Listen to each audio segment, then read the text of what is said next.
বন্ধুরা, আমি আছি দেখেন এখন নটকল গাছে। এই যে গাছ থেকে নটকল পেড়ে খাবো। মাশাআল্লাহ, ভালোই নটকল ধরছে আমাদের গাছে। এখন এখান থেকে নটকল পেড়ে খাবো।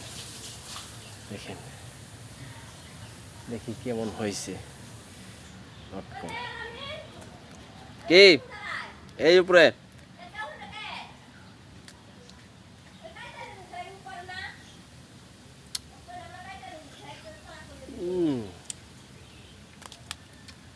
অস্থির।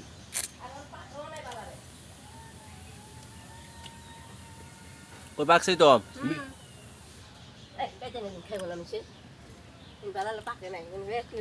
খুব মিষ্টি হয়েছে। মাশাআল্লাহ।